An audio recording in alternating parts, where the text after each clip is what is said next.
Hello, I'm Fiona Sitkin, a founder and a host of the Bridge for Women Worldwide. I am now hosting the second episode of the Bridge talk show series. Our talk show is partially based on my HuffPost blogs and the recent book called How They Made It in America: Success Stories and Strategies of Immigrant Women, from Isabella Allende to Ivana Trump to fashion designer Josie Natori, plus more. And today we'll have also the honor to interview Deborah Levine, one of my 18 prominent book subjects. And let me start our interview about American English with an accent, introducing our honorable guest, Deborah Levine. Hello, Deborah. Hi, Fiona. This is so much I can say about Deborah Levine, and I'm very grateful that she is doing this interview for us. She wears many hats, and she was one of my interviewees for the book, How They Made It in America. She herself is an author of 15 books, a speaker, a blogger, a Forbes magazine diversity and inclusion trailblazer, and also the editor of American Diversity Report. Her humble immigrant origins, and she came from Bermuda originally, did not deter her, but they stimulated her to becoming total success in the US. And she is also expressing her in many books. We'll hear about her success, and also we will listen to her opinions about American English with an accent. My question to you will be about this. Diverse dialects. Where do you see yourself on this map as you came from Bermuda to Long Island, New York, then moved to Harvard to study at the university, then lived and worked in Chicago, Cincinnati, Arthur, and now in Chattanooga, Tennessee. What is the place that you maybe feel some belonging in terms of dialects? Good question. And having lived in so many places and adapted to so many dialects, I speak depending on the audience. It's not a matter of trying. My brain and my tongue just mirror what I'm hearing. I see. So you can speak different accents, and you do on an as-needed basis. That's wonderful. Let's move from dialects to accents, a more subtle matter. And by the way, dialects are about wording or lexics, while accents are about sounds, pronunciation, and such. This is a map of diverse accents, and only the most important are covered. That's a very simple map. A lot of diversity, as you see. Americans consider themselves very, very lucky if their own accent belongs to top 10 most prestigious. Well, my accent is not prestigious at all. It is Ukrainian with a touch of New Jersey, where I lived for 25 years. But you know what? I survived anyway. May I ask you, Deborah, which of the American accents is closest to you? Well, thank you for asking. I mostly feel at home with this Southern accent, although not as deeply Southern, say, as Mississippi. So when I first came here, Chattanooga, Tennessee, I was perceived as having been from Virginia. That is not deep South, but not fully Northern. And yes, they noticed my sort of slight upper class British accent. That's how my family spoke growing up in Bermuda. And keep in mind that Virginia is where the British landed early in America's history. Yeah, I read about it. Now, Deborah, can you recognize some different accents, especially the top three, and how do you recognize them? I would be very interested to listen to this, and our audience will be too. Sure. Well, I certainly recognize the Texan accent. Uh-huh. It's Southern with a little twist. It's a little more nasal. It has hard R's in it, while the Southern accent is softer with a little lilt. That's more my style. And it's beautiful. Southerners often will say that Texas is not necessarily the South. That's why you've got country and Western music, you know, and Handy usually ends up as Western. Yeah, and how about Bostonian accent? What can you tell about that? So many of my relatives lived in the Boston area for generations, right? And so it's like a second home to me. And speaking like a Bostonian, you know, is one of America's most, they say, sexiest accent, which amuses me because I identify it with my grandparents who were not terribly sexy. But we do laugh about saying, pack your car and have a yacht. You say it as Mac Wahlberg has asked. Yeah. Okay, and yeah, that's very, very interesting that you can speak it. I hear that, and I recognize it. I recognize this, but I cannot reproduce this accent. No way. Oh. And how about New York accent? New York, New York. An incredibly diverse population, especially since it was the landing place of so many immigrants as they came to America, like Italy, Italians, right? And that's very recognizable. But my favorite is the Yiddish style, right? And it's one of those things that's been made popular by comedians like you know, Billy Crystal and Mel Brooks, Sarah Silverman and Howard Stern. And even though I may not be as nasal and fast and as ironic as them, it's still deeply in my DNA. I can do it. I can do it. I know you can. This is so fascinating, very fascinating. I would also like to share with our audience something else where we can learn more about the accents. Books with facts and figures, right? From these books, you can learn much more than you can learn from our talk show. Dominica Gran in 2017 and Rosina Lippi Green in 2011. In addition to that, I need to share that I listened very recently to the webinar by CETA Europe, Society for Intercultural Education, Training and Research. And there was a webinar about accents, cultures, and mentality. They spoke about accent diminishing and accent intolerance as overlooked bias. What would you make of that?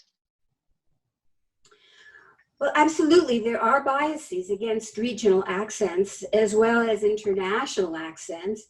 And the accents signify belonging, not only in terms of geography, but other diversity categories like race and ethnicity, history, beliefs, and often gender even. This is how I see it too. I also think that this is diminishing somebody you speak with, that Rosina Lippi Green spoke about it as discrimination on part of the employers, discrimination based on language and accent. And in my experience, language culture ceiling exists. It's invisible but palpable. For example, I can say that you cannot really find a woman immigrant, a woman of foreign descent with an accent as a host on major TV networks, which is a pity because such a host would certainly appeal to 60 million Americans who speak English with an accent. Anyway, what do you think about it? We are in a historic period when biases are more defined and more deeply felt than in decades. And we need to address the cultures that support such things as language culture ceilings, discrimination, racism, and anti-Semitism here in America. Yes. There is a new spotlight on social justice, and while it is a work in progress for sure, because there are major challenges, this is the time to highlight such efforts for maximum results. Yeah. That would be good. America is not easy, though. The women I interviewed for the book, like I did yourself, all said that at earlier stages at immigration, their accents diminished their sense of self. But later, you know, they started wearing accents with pride. Interesting enough, my book subjects also the books in 40% of cases. And these books add a lot to the American culture, like did your 15 books. My favorite book of all yours, by the way, is Going Southern, which you gave to me when we first met. What's your favorite book? Well, I love Going Southern too. Going Southern, the No Mess Guide to Success in the South. Right. And it was an honor to have C-SPAN Book TV feature the book and interview me. Yes, it was. And it was an honor also to coach international executives coming into the South on how to look at language and sayings and idioms and make the most of their time here, like Volkswagen, right?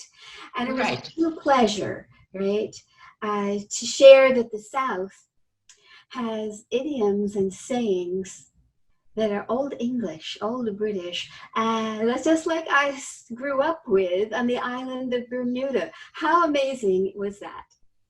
Yeah, you're right. You're right. I hear you.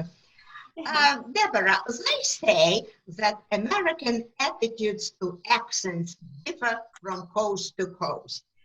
Like in the East Coast, in the West Coast, and especially in a liberal Silicon Valley, they are more tolerant of accents, while in the Midwest and in the South, they are less tolerant, or let's say conservative. What do you make of that? Well, I have lived or worked in just about every region of this country, and the dialects are as diverse as the cultures in those regions, and they're embedded in those cultures. So as a cultural anthropologist, I would say that the sound of our voice is a major factor, right, in determining belonging wherever you go. But, right, the more diverse and cosmopolitan the area, right, they're used to a variety of cultures and accents and dialects, and they're much more able to quickly adapt to the fact that there are cultural differences among them. Yeah, and they sometimes really enjoy it too. Yes. Deborah, would it be correct to recommend people stop focusing on how people speak? Please focus on what they say. Oh, it's always good to focus on what they say and the meaning of what they say. Having said that, I know that there are people who are very proud of their accents and don't want to get rid of them and appreciate being appreciated for them, you know. So these days I use both my very British dialect. Uh-huh. Oh, my Yiddish accent more than ever, because I no longer feel the need to dispense with them. And people love it. They just love it. Let us talk now about your own experiences in America and how you made it in America, how you became your own woman, regardless of your accent. All right, now, let me ask you this. What is most important for success in the US in your experience? Cultural integration or language or accent correction or education, whatever? What's your feeling? Well, education has meant everything to me. When I first came to this country, I really didn't like it.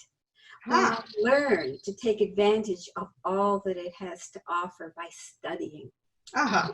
It's literature and computer programming. I learned to play the violin, learned to dance ballet, and I got advanced degrees in arts administration, Jewish studies, cultural anthropology, and urban planning. I've been very fortunate, and nothing has gone to waste. And you pull it all together, and it has enabled me to overcome amazing things from when I was young and Uh-huh. bullied because I had a British accent on the schoolyard, to today when I've been targeted by neo-Nazis for my present work. Uh-huh. Thank you. Speaking figuratively, how did you find your own voice in this country as a professional? Could you put it in a nutshell, please? I'll try. So my unusual background has led to unusual opportunities, and sometimes the opportunities were hidden. They looked more like crises.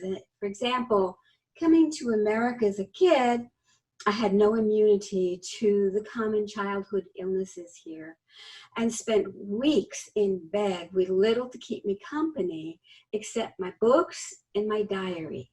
But reading and writing became the gifts that never stopped giving. Mm-hmm. And I started publishing my stories as a teenager and kept on going. Newsletters, blogs, and opinion columns and books, all with a cultural diversity underpinning. But I never saw writing as anything more than a filler to my executive positions in nonprofits and Jewish federations. Right. That is until about 15 years ago when I created the American Diversity Report.com. My voice became internationally known. And I want to thank all the angels who saw my potential early on and helped and nudged and sometimes shoved me into the limelight. It's been an amazing journey. Thank you. How nicely you put it in your own words of gratitude. Angels who saw my potential and helped. Yes. Let me tell you that I know Deborah for many years. I researched her and interviewed her. I can attest to everything she says. Thank you so much, Deborah, for coming here. Yours is an amazing story, a lesson for me and for our audience as well, I am sure. A round of applause for Deborah, please. Thank you so much. Bye-bye. Let us do summary now. From our today's discussion, I understand that facts and figures point to a condescending attitude towards immigrants based in part on their not too perfect English and accent. But women are on the rise anyway, and some of them speak American English with different accents, either regional or foreign or whatever. I would like to recommend that your takeaways from today's talk show are: 1, speak American English with confidence. Accent is irrelevant in most professions. 2, follow women who made it big in America, despite being immigrants with accents. And 3, and most importantly, the last but not the least, order the book by Fiona Sitkin Me, How They Made It in America, to learn more and grow to be your own best. At the end, I would like to thank you for listening, for understanding, and invite you to connect, first of all, on YouTube, where you can see all the episodes of the Bridge for Women Worldwide. You can subscribe and get all of our shows, and you can also write what you think and write any questions under discussion on the YouTube channel.